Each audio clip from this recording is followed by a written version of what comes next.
Hi, how's it going?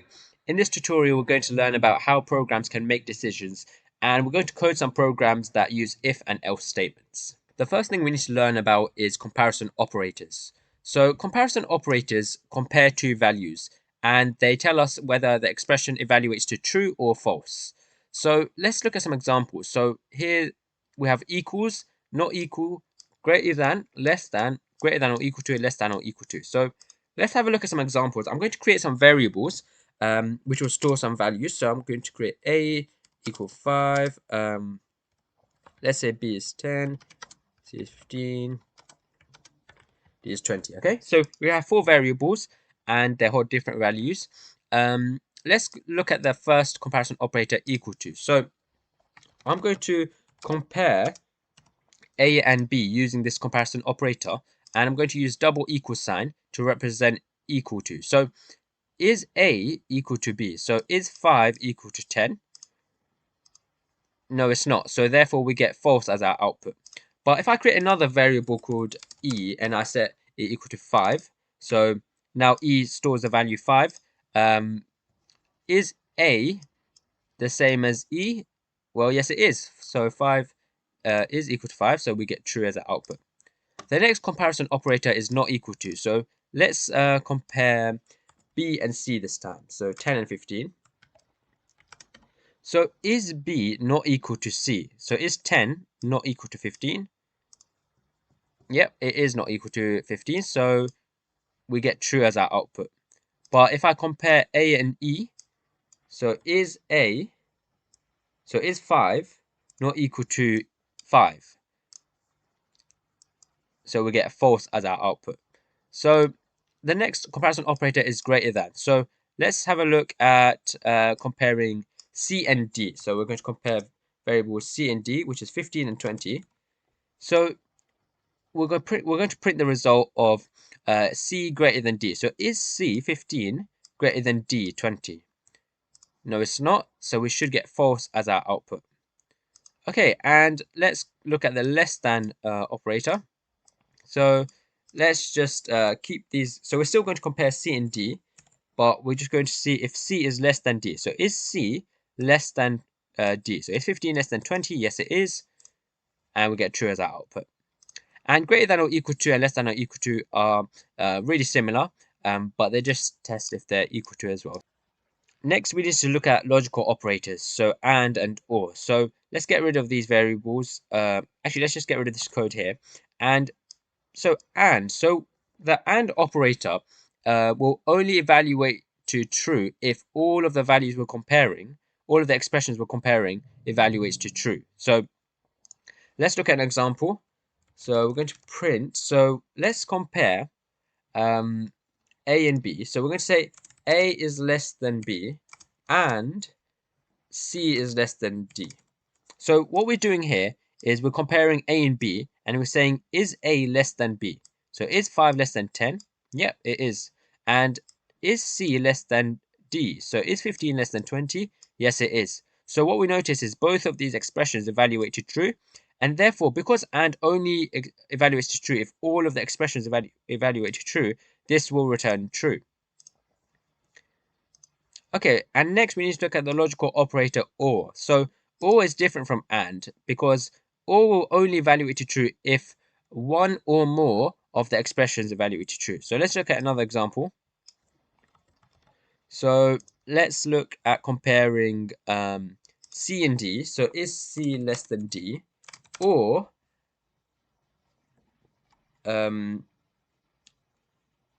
c less than b? So what we're doing here is we're comparing c and d. Is c less than d? Is 15 less than 20? Yep, it is less than 20. And is c less than b? So is 15 less than 10? Well, no, it's not. So this expression here evaluates to true, and this one evaluates to false. And because we're using the or operator, this will evaluate to true, because or means that only one of the expressions needs to evaluate to true for the whole thing to evaluate to true. So one or more. So let's run it, and yeah, we get true. So that's the difference between and or. So and will evaluate to true if all of the expressions evaluate to true, and or will only evaluate true if one or more expressions evaluate to true. Okay, so I've made some questions which will test your knowledge about comparison operators and logical operators. And what we need to do is give the questions a go and comment down your answers in the comment section below. And once you're ready, you can carry on the playing the video, and I'll go through how I will solve them. Okay, so here's the solutions for the exercise.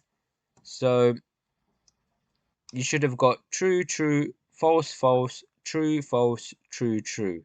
So now I'm going to explain each of these.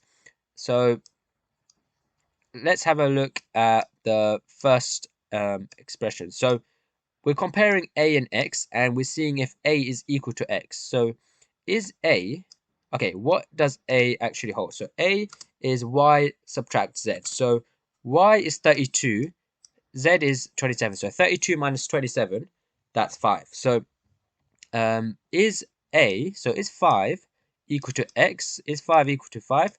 Yep, it's true. So that should print true. Okay, so the next one, is y not equal to a? So let's look at y. So y is 32. So is 32 not equal to a? So a is 5. So is 32 not equal to 5? Yep, they're not equal. So that would print true as well. Okay, so the next comparison operator we're looking at greater than. Is a greater than m? So is 5 greater than m? Okay, let's work out what m holds. So m is x times p. So remember, this asterisk just means times. So x times p is 5 times 2, 10. So is a, so is 5 greater than m? Is 5 greater than 10? No, it's not. So we're going to print false for that one. Okay, is y less than p? So is 32 less than 2? Nope, it's not. So false for that one as well. Okay, now we're looking at some logical operators. So this can get a little bit tricky. So let's think about it carefully. So we have m less than or equal to y. Is 10 less than or equal to 32? Yes, it is. So for the first expression, I'm just going to write true. We're not finished yet. We need to compare p and x. So is p less than x? P is less than x because 2 is less than 5. So this is true. So remember, for and, we need all of the expressions to evaluate true for the whole expression to evaluate true. So we have true, true, and that means that the whole thing will evaluate true. Okay, so the next one we're looking at and again. So is x greater than p? Is 5 greater than 2? Yep, it is. So I'm going to try true. And now for the next part, is y less than z? 32 is greater than z. So no, it's not. So here we have a true and false. So remember, for and, we need all of the expressions to evaluate to true for the entire thing to evaluate to true. So we have true, false. So that means that the whole thing is false. Okay, and for the last two, we have OR operators. So is x greater than p? Is 5 greater than 2? Yes, it is. Is y greater than z? So is 32 greater than 27? Yes, it is. And we have an OR operator, so that means that one or more have to be true for the whole thing to evaluate to true, and that means that this is true. And the last one, so is x greater than p? So is 5 greater than 2? Yep, it is. So the first half is true. And is y less than z? Is 32 less than 27? No, it's not. So that's false. Okay, so now we have true, false. So for the OR operator, we just need one or more of the expressions to evaluate to true for the entire thing to evaluate to true. So that means that this entire thing will evaluate to true. Okay, so that's how I will solve the exercises. So the answers are true, true, false, false, true, false, true, true. Now that you have a really good understanding of comparison and logical operators, we can start looking at if, elif, and else statements. So we're going to look at this small program, and I'm going to explain it line by line, and it will help you understand what if statements are. So the first line creates a variable called country, and it assigns it the value England. So now country stores the value England. And here we have, if country is equal to England, then we're going to run the code inside here. So we're going to print, you live in the same country as me. And after that, we have an else statement. So if that is not true, if none of the if statements are true, then we're going to print the code inside here, and it's going to say you live in a different country to me. So what do you think? Which line do you think it will print? Do you think it will print this first line or the second line? Okay, let's run it and see what it prints. So I'm going to run this file, and it says you live in the same country as me. So that's because country is equal to England. So this expression here evaluates to true, and therefore this the code inside this block will be executed. But if I change this to, let's say, France, and I run it again, it says you live in a different country to me. So that's because the if statement, the expression in the if statement does not evaluate to true. So the code inside here does not run, but instead the else statement runs. Now we're going to look at another program which uses if and else statements. And after this program, I'm going to give you a short exercise to complete. So first, let me show you what this program does. So this program is for logging in. So I've created a variable called username, and I've set Bob to bad. Okay, so now we're going to look at another program which uses if and else statements. And after we go through this program, I'm going to give you a short exercise to complete. So let me show you what this program does. So it first asks us to enter our username. So I'm going to enter Bob, and it tells us to enter our password. So I'm going to enter banana.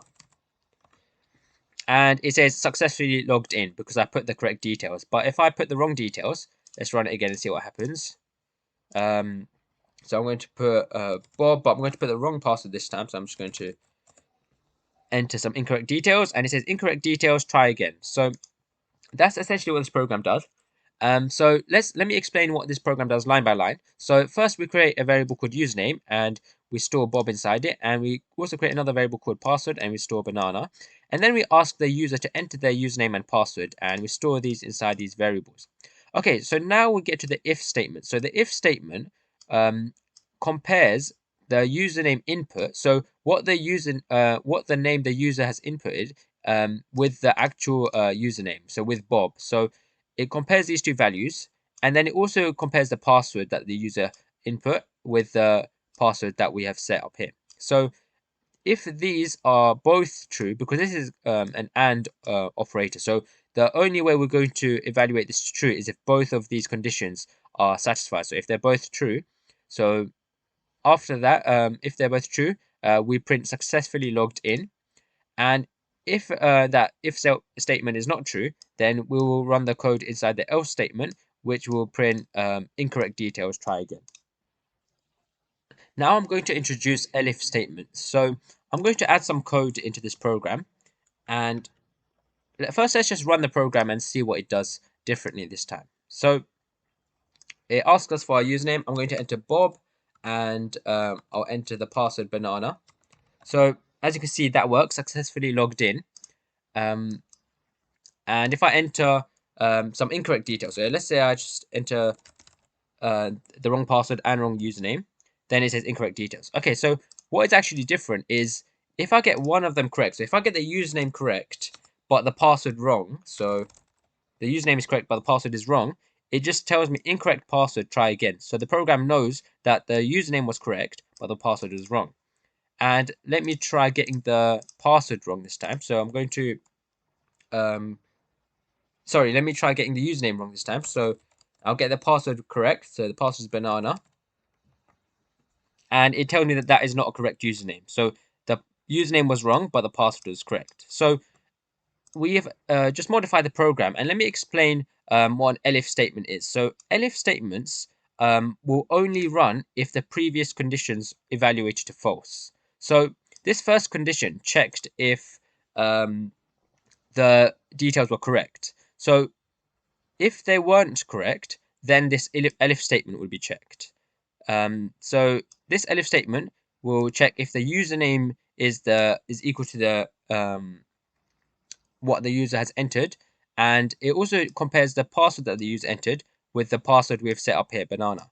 And we have a not equal to here because we want to check if it's wrong. So if this Elif statement's condition evaluates to true, then this code would run and it would just say incorrect password. So the username was actually correct, but the password is wrong. And this elif statement will only be checked if the previous if statements, so this if and elif statement, evaluated to false. So this elif statement does a similar thing, but it checks if the password is correct and the username is wrong. So if the password is correct and the username is wrong, then it will just tell us that that is not a correct username. And finally, we have an else statement at the end, which will just catch anything that was left. So if none of these conditions were true, then the else statement code would run. To summarize what we learned so far about if, elif, and else statements, I have written some pseudocode over here. So pseudocode is just, it's not actual code, it's just written in plain English, and it just helps us to understand what is going on. So let's look at the first line. So if test1. So that just means if test1 is true, then this branch will be executed. So only if test1 evaluates to true, then this branch will be evaluated. Okay, and the next line looks at elif test2. So this branch will only be executed if test1 is false, but test2 is true. And next we look at the next elif statement. So this branch will be executed if test1 is false and test2 is false, but test3 is true.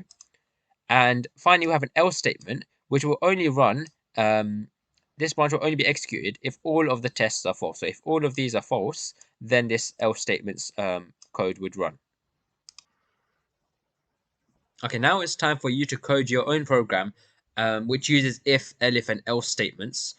And let me show you what the program should do. So first, it should ask how much charge does your phone have, and I can enter any number I want. So I'm going to enter 100, and it says your phone is fully charged. So let me run this again, and let me try entering 50, and it says your phone needs some more charge. And if I enter 10, it says your phone needs a lot more charge. So as you can see, depending on what value I enter, the message changes. So if I enter 0, so my phone has 0% charge, then it says your phone is dead. And I also have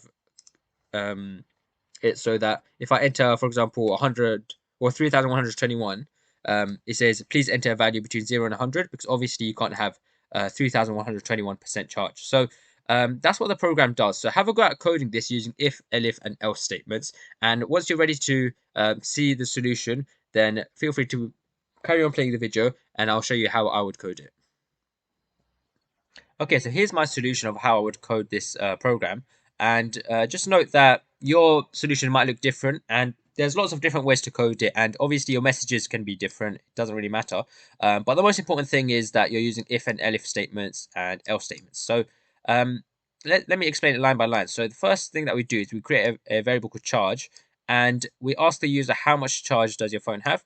And because this is an integer, we need to cast this to an integer. So we wrap it in brackets, and we cast it to an int. And the first if statement, it checks if the charge is equal to 0. So if the user enters 0, then it says print. Then it prints your phone is dead. And then if that is not true, it will check these elif statements. So it just checks it one at a time. So is the charge equal to 100? So if the user entered 100, then it will print this. But if not, so let's say this is not true, this is not true, then it will check this elif statement. So is the charge between 80 and 100? And if it is, then it will print this. If it's not, then it will print. Then it will check this elif statement. So it's kind of just going down and checking each statement one at a time until it finds one that is true. And here we're checking whether the value is between 50 and 80, and here's whether it's between 10 and 50. And obviously I'm changing the messages, so if they have low charge, then I'm saying your phone needs a lot more charge. But if they have a little bit more charge, then I'll say you need some more charge. And over here we're checking if the charge is between 1 and 10, And finally, we have an else statement. So this else statement will run if all of these statements are false. So if the value is not 0, if the value is not 100, if the value is not between these ranges, that means that the value is actually less than 0 or greater than 100. So that's obviously not a valid thing to enter. So I just printed, please enter a value between 0 and 100. And I also quit the program, but that's not really necessary. So yeah, that's how I would code this program. And yeah, that's going to be it for this video. So if you found it useful, please don't forget to like and subscribe. And also check out my other videos to help you learn more about Python. And yeah, I'll see you guys in the next one. Thanks for watching.